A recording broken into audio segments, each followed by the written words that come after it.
the proclamation certificate of Senator-elect Rodante Dizon Marcoleta.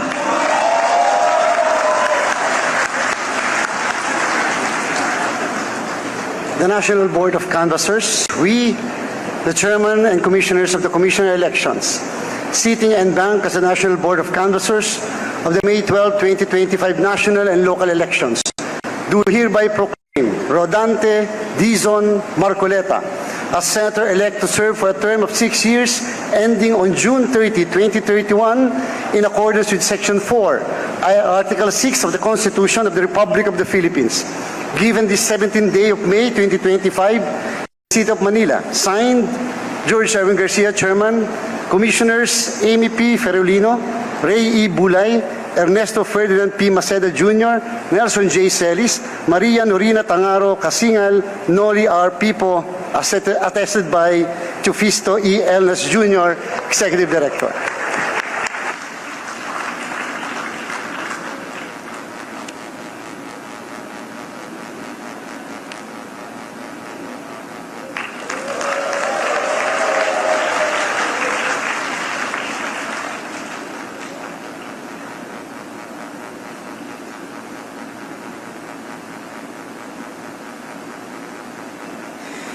May we request the family and friends of Senator Marcoleta to come up the stage for a photo opportunity.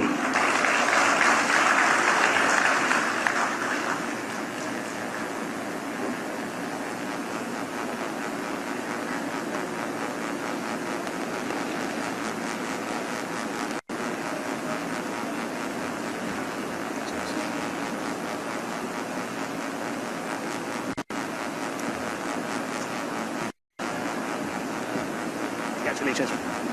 Congratulations.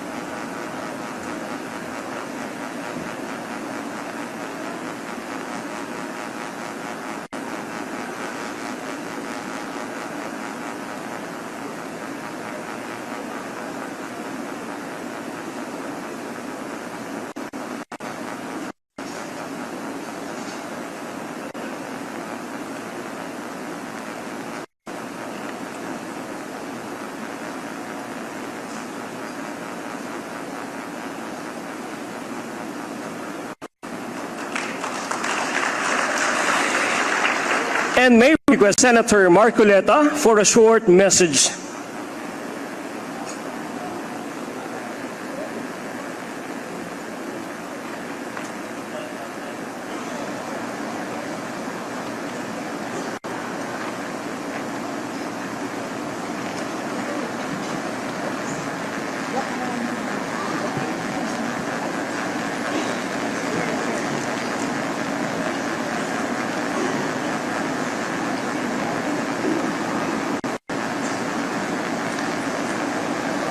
Mga minamahal kong mga kababayan, sa ngalan po ng aking pamilya,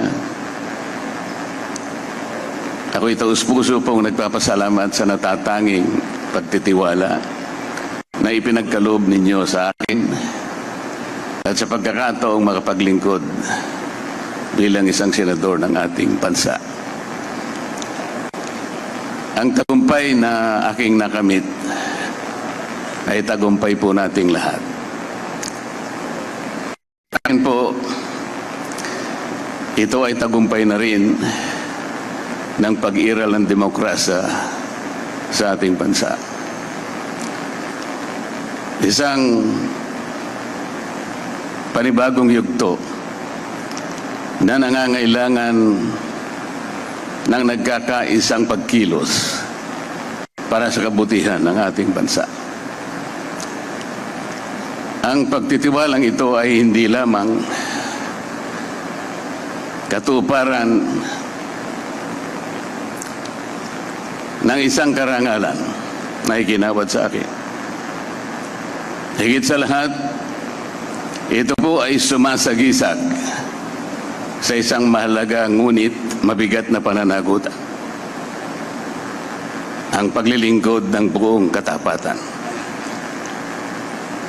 Pagsisikapan ko po ito ay aking balikatin hanggang sa aking mapatunayan sa inyong lahat na ako po ay karapat-dapat sa iginawad ninyong pagtitiwala. Ang kailangan po natin ngayon ay pagtutulungan, hindi hidwaan. Ang kailangan po natin ay hindi paligsahan ng akusasyon, kung hindi paghanap at pagtuklas ng mabisang pamamaraan tungo sa kaunlaran. Ang 6 na taon na ibinigay po ninyo sa akin ay hindi tungkol sa paggamit ng kapangyarihan, kundi sa pangingibabaw ng tapat na paglilingkod na inaasahan at inaasam ng ating mga kababayan. Hindi po ito tungkol sa pansariling kapakinabangan, kung hindi ito ay sa kapakanan at interes ng bawat isang Pilipino. Maraming salamat, Chairman George, at sa buong kawani at mga opisyalis ng Komisyon ng Halalan. Maraming salamat po sa sakripisyo ng aking pamilya. Magandang hapon po sa ating lahat.